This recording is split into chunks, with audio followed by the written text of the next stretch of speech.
নমস্কার, দেখছেন টিভি 9 বাংলা। আপনাদের সঙ্গে রয়েছি আমি শুভজিৎ মিত্র। ঘড়ির কাঁটা ৫টা মানে এই পাঁচ কথার শুরুতে নজর রাখতে হচ্ছে বঙ্গযুদ্ধের খবর।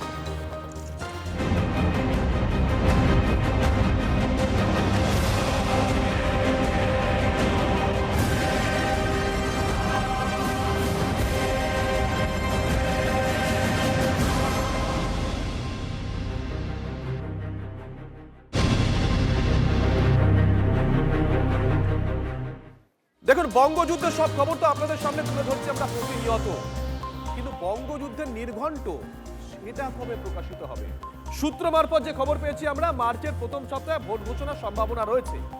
বলুন তো, রাজ্যের শাসক দল তৃণমূল কংগ্রেস কাদেরকে প্রার্থী করতে চলেছে? প্রার্থী তালিকা চূড়ান্ত করতে মমতা অভিষেকের বৈঠক। সূত্র বলছে শাসক দলের প্রার্থী তালিকা এক প্রকার চূড়ান্ত হয়ে গেছে। সূত্র আর কি বলছে?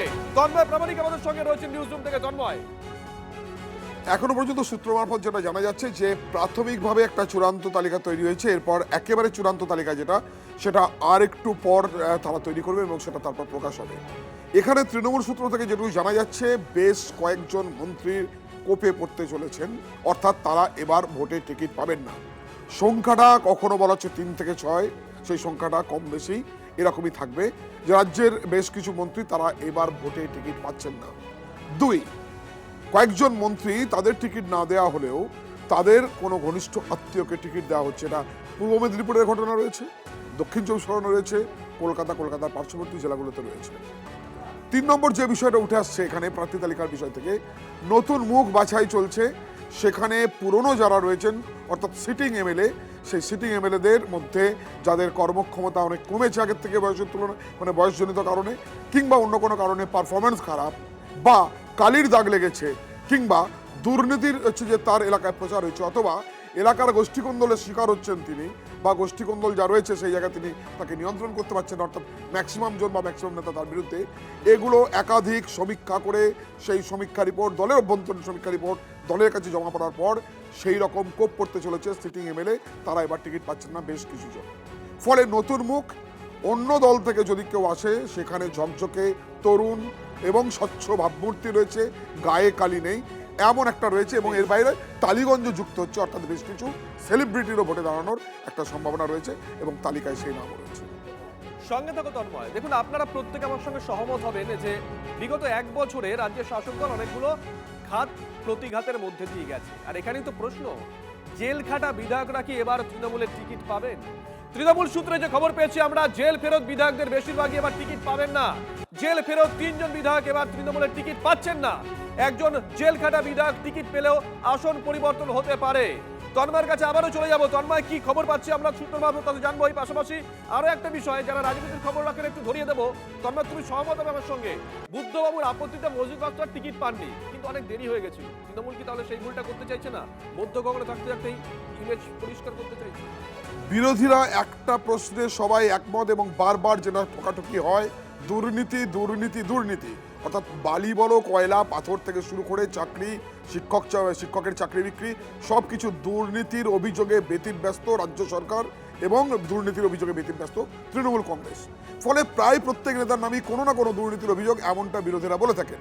সেই জায়গায় এমন প্রার্থী করতে চাইছে দল, অন্তত বিরোধীদের এই প্রথম অভিযোগটা ভোঁতা করে দিতে পারে তৃণমূল। সেই জায়গায় লক্ষ্য রেখে কিন্তু স্বচ্ছ ভাবমূর্তি, গায়ে কালি নেই এমনটাও নির্বাচন করেছে, যে কারণে আবার এক পদ, অর্থাৎ তুমি এমএলএও হবে আবার অন্য কোনো বড় পোস্টে থাকবে এমনটাও নয়, যে কারণে উত্তর দক্ষিণবঙ্গে মেয়র বা অন্য কোনো পদে রয়েছেন এরকম কাউকে টিকিট দেওয়া নাও হতে পারে, তাদেরকে সেই পদে রেখে দেওয়া হতে পারে। আর জেল ফেরতের যে কথা বললে, 3 জন জেল ফেরত বিধায়ক এখনো পর্যন্ত যেটুকু জানা যাচ্ছে প্রাথমিক সূত্র থেকে, তারা টিকিট পাচ্ছেন না। একজন জেল ফেরত বিধায়ককে কিন্তু টিকিট দেওয়া হতে পারে, যদিও তার কেন্দ্র চেঞ্জ করা হতে পারে। বেশ কয়েকজন মন্ত্রীর কেন্দ্র বদল করে দেওয়া হচ্ছে, আর বেশ কয়েকজন মন্ত্রী, হেভিওয়েট নেতা মন্ত্রী, তাদের বাড়ির লোককে প্রার্থী করা হচ্ছে, তাদের টিকিট দেওয়া হচ্ছে না। ধন্যবাদ তন্ময়। বেশ কয়েকটা পলিটিক্যাল রিয়াকশন পেয়েছি তৃণমূলের থেকে এবং বিজেপির থেকে, শোনাই। তৃণমূলে কে দাঁড়াবেন না, কার কেন্দ্র বদল হবে বা কার বদল হবেন না, সেই সিদ্ধান্ত দলের পক্ষে যেটা ভালো নেবেন একমাত্র মমতা বন্দ্যোপাধ্যায়, এবং তাকে যোগ্য সঙ্গত করবেন অভিষেক বন্দ্যোপাধ্যায়। কিন্তু প্রশ্নটা কে দাঁড়ালো সেটা নয়। 294টা আসলে তৃণমূলের একটাই প্রার্থী, তার নাম মমতা বন্দ্যোপাধ্যায়, সিম্বল জোড়াফুল। সে মমতা বন্দ্যোপাধ্যায়ের প্রতীক এবং তার ছবি অভিষেক বন্দ্যোপাধ্যায়ের সংগঠন। যে দাঁড়াবে সেই জিতবে, 294, 250+ তৃণমূল, চতুর্থবার মা মাটি মানুষের সরকার, মমতাদির নেতৃত্বে অভিষেকের সেনাপতি।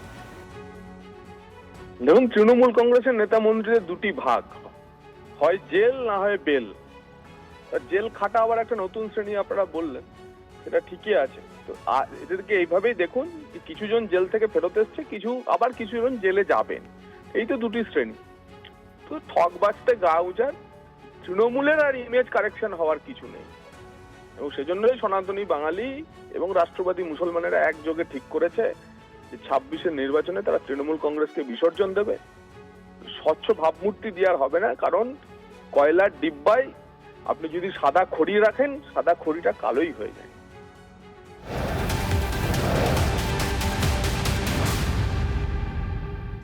আর এরই মধ্যে আবার কেন্দ্র বদলে বিধানসভা ভোটে লড়তে চাইছেন শিলিগুড়ির মেয়র। দল চাইলে শিলিগুড়ি থেকে প্রার্থী হতে প্রস্তুত। তৃণমূলের প্রার্থী তালিকা ঝাড়াই বাছাইয়ের মধ্যেই এমনটা মন্তব্য শিলিগুড়ির মেয়র গৌতম দেবের। ডাবগ্রাম ফুলবাড়ি আসনে নয়, দল চাইলে শিলিগুড়িতে ভোটে লড়তে চান গৌতম দেব।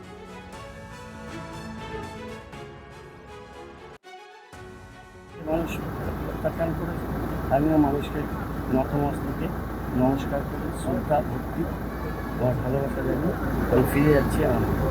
আপনি কি তাহলে শিলিগুড়িতেই যদি দল দেয় দাঁড়াবো, না কিন্তু দাঁড়াবো। গৌতম দেব যখন একথা বলছেন তখন তাকে কটাক্ষ করেছেন বিজেপি বিধায়ক শঙ্কর ঘোষ। তার কটাক্ষ, শিলিগুড়ির মানুষ তো অনেক আগেই তৃণমূলকে প্রত্যাখ্যান করেছে, শিলিগুড়িতে দাঁড়ালে আরো বেশি ব্যবধানে হারবেন। কটাক্ষ বিজেপি বিধায়ক। প্রসঙ্গত, গত লোকসভা নির্বাচনে শিলিগুড়ির সমস্ত বুথেই হেরেছিল তৃণমূল। নিজের বুথেই লিড দিতে পারেননি মেয়র সহ তৃণমূলের কাউন্সিলর। যেই ওখানে গেলেন তখন সামনে আসলো পোড়াঝাড়ের সেই বিখ্যাত ঘটনা, যার বেড়ার ঘর বা সামান্য ঘর ছিল সেই পঞ্চায়েতের সদস্য তৃণমূলের, তিনি অট্টালিকা বানিয়েছেন, বাড়ির সামনে বড় গাড়ি, বড় বিদেশি কুকুর, বাগান ইত্যাদি, মানুষের বিক্ষোভ। আবার ওখানে গিয়ে ওনাকে ডুবতে হবে। ফলে ডুববেন যখন, তিনি হয়তো শিলিগুড়িতেই মানে নির্বাচনে ডুববেন বলে মনস্থির করেছেন। ফলে কোথায় দাঁড়াবেন উনি, সেটা ওনাদের পার্টির ব্যক্তিগত বিষয়। ডাবগ্রামের থেকে বেশি ভোটে শিলিগুড়িতে হারবেন, এইটুকু আগাম আপনাকে বলতে পারি ভারতীয় জনতা পার্টির একজন কার্যকর্তা হিসেবে।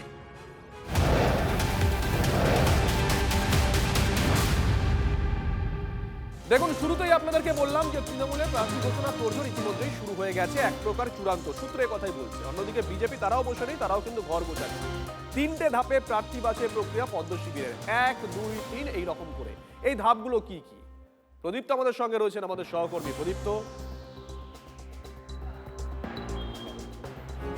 দেখো, মোট 3টি ধাপ তুমি ইতিমধ্যেই জানিয়ে দিয়েছো দর্শকদের। একটি ধাপ হচ্ছে যে সমীক্ষক সংস্থাকে ব্যবহার করেছেন কেন্দ্রীয় বিজেপি নেতৃত্ব, এবং তারা বিভিন্ন বিধানসভা এলাকায় গিয়েছেন। সেখানকার যে নেতৃত্ব রয়েছেন বা নেতা রয়েছেন 4-5 জন 6 জন, সেই নেতাদের নাম নিয়ে তারা সাধারণ মানুষের কাছে গিয়েছেন এবং কয়েকটি প্যারামিটার তারা রেখেছিল, কয়েকটি মাপকাঠি রেখেছিল, এবং সেই মাপকাঠির বিচারে তারা বেশ কয়েকটি নাম চূড়ান্ত করেছেন 1, 2, 3 করে।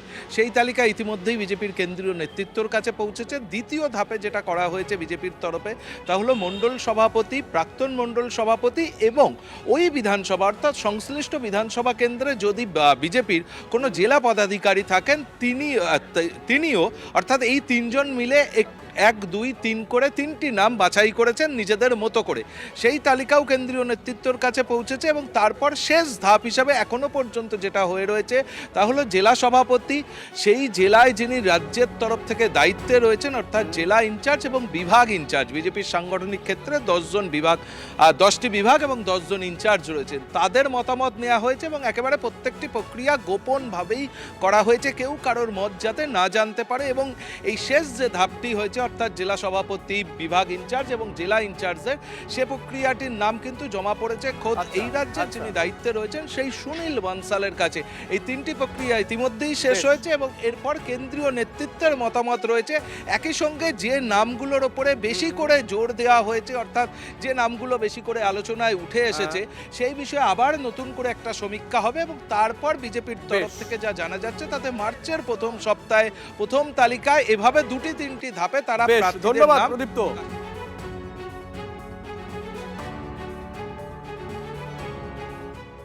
আমাদের প্রার্থী তালিকা সবার সাথে আলোচনা করে করা হবে, সবার ফিডব্যাক নিয়ে করা হবে, একদম চলছে সেই কাজ। পুরো কদমে চলছে এবং দারুণ প্রার্থী তালিকা হবে, আপনারা অপেক্ষা করুন। বিজেপি প্রার্থী হতে চেয়ে বায়োডাটা জমা দিয়েছিলেন, আর এবার মেদিনীপুরে দাঁড়িয়েই দলীয় নেতৃত্বের একাংশকে কার্যত এক হাত দিয়েছেন দিলীপ পত্নী রিঙ্কু। দলের বিরুদ্ধে সাইড করে রাখার অভিযোগ করেছেন তিনি, এক রাশ ক্ষোভ উগরে দিয়েছেন। দলের ভিতরে কথা বলতে না পারলে বিরোধীদের সঙ্গে কি করে লড়বো, মনের কথা বলবোই, ক্ষোভ উগরে বললেন দিলীপ পত্নী। মেদিনীপুরে রাষ্ট্রীয় স্বয়ংসেবক ভবনে দাঁড়িয়েই সরব হয়েছেন রিঙ্কু ঘোষ।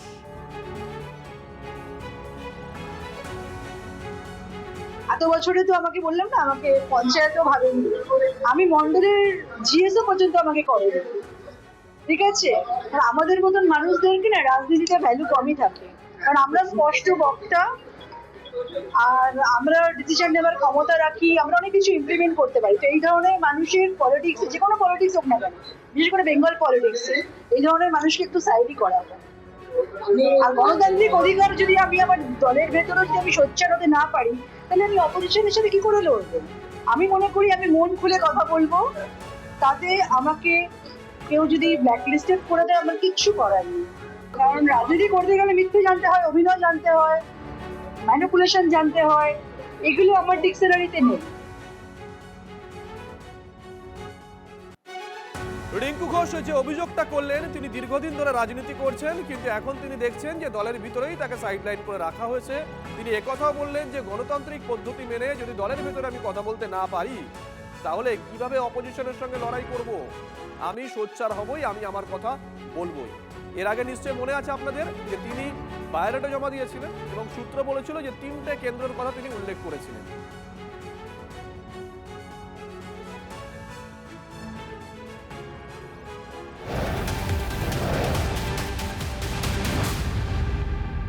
এদিকে ভোটের আগে গোষ্ঠীদ্বন্দ্বের জেরবার বীরভূম জেলা তৃণমূল। উন্নয়ন খাতে কার কত ব্যয় তা নিয়েও দুই বিধায়কের রেষারেষি।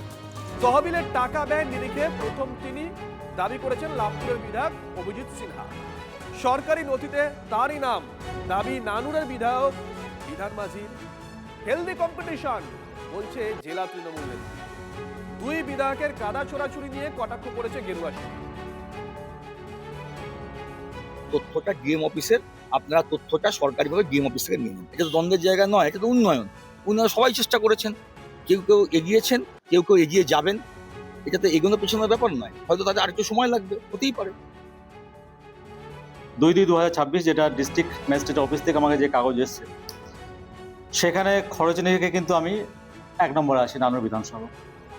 3,30,00,000 টাকার মধ্যে 3,30,00,000 টাকা আমাদের খরচ হয়েছে এবং আমরা 141টা স্কিম দিয়েছি। বিভিন্ন অঞ্চলে ছোট ছোট স্কিমগুলো আছে এবং সেটা নিরিখে দেখা যাচ্ছে যে আমরা কিন্তু খরচের হিসাবে আমরা কিন্তু 1 নম্বরে আছি। কিন্তু দেখা যাচ্ছে যে অন্য জায়গায় যে পার্সেন্টেজে যেমন দেখা যাচ্ছে যে লাভপুরে গিয়ে, এটা নিয়ে কি বলবো? দেখুন কোথায় কি দেখা যাচ্ছে সেই ব্যাপারে আমি মন্তব্য করবো না। আমার কাছে কাগজ আছে, হার্ড কপি আছে, ডকুমেন্টস আছে, আপনারা দেখতে পারেন যে 3,30,00,000 টাকা এসেছিল, 3,30,00,000 টাকা আমরা খরচা করেছি। কারণ সবাই চেষ্টা করছে, সবাই উন্নয়নের জন্য এগিয়ে যাচ্ছে এবং এটা একটা খুব স্বাস্থ্যকর লড়াই হচ্ছে নিজেদের মধ্যে যে কে কত বেশি উন্নয়ন করতে পারে। এতে আলটিমেটলি সাধারণ মানুষও উপকৃত হবে। পশ্চিমবঙ্গে সমস্যাই সমস্যা, কিন্তু এই অল্প পরিমাণ টাকাতে প্রত্যেকটা বিধায়ক এলাকাতে 5 বছরে কাজ করা সম্ভব হয়ে ওঠে না। তারপরেও তৃণমূল কংগ্রেসের এক বিধায়ক আর এক বিধায়কের সম্পর্কে যেভাবে কাদা ছোড়াছুড়ি করছেন, আমার মনে হয় না যে রাজনীতির জায়গায় থাকা উচিত, উন্নয়নের জায়গায় থাকা উচিত। কলকাতার ঠিকানায় আধার কার্ড বানিয়ে মধ্যপ্রদেশে গিয়ে জাল পাসপোর্ট। কলকাতা থেকে 5 আফগান নাগরিক গ্রেপ্তার। কি অভিযোগে গ্রেপ্তার, কারা গ্রেপ্তার করেছে, কিভাবে গ্রেপ্তার করেছে, সুপ্রিয়র কাছ থেকে জানবো। সুপ্রিয়, শুভজিৎ, দেখো, জাল পাসপোর্ট চক্রের তদন্তে এবার আর কলকাতা পুলিশ নয়, একেবারে মধ্যপ্রদেশ এটিএস অর্থাৎ সন্ত্রাস দমন শাখার গোয়েন্দাদের হাতে কলকাতার 5 আফগান নাগরিককে গ্রেপ্তার করলো মধ্যপ্রদেশ পুলিশের এটিএস এবং তাদেরকে কলকাতার দুটি জায়গাতে, একদিকে ভবানীপুর এবং অন্যদিকে বেনিয়াপুকুর এলাকাতে গতকাল রাতে কলকাতা পুলিশকে সঙ্গে নিয়ে মধ্যপ্রদেশ এটিএস তারা অভিযান চালায় যৌথভাবে এবং সেই অভিযানে 5 জনকে গ্রেপ্তার করা হয় এবং এদের বিরুদ্ধে যেটা অভিযোগ যে এরা বিভিন্ন জাল নথি তৈরি করে আধার কার্ড থেকে শুরু করে বার্থ সার্টিফিকেট সেগুলোকে ব্যবহার করে ভারতীয় পাসপোর্ট তৈরি করেছিল এবং সেই ধন্যবাদ। অভিযোগে তাদের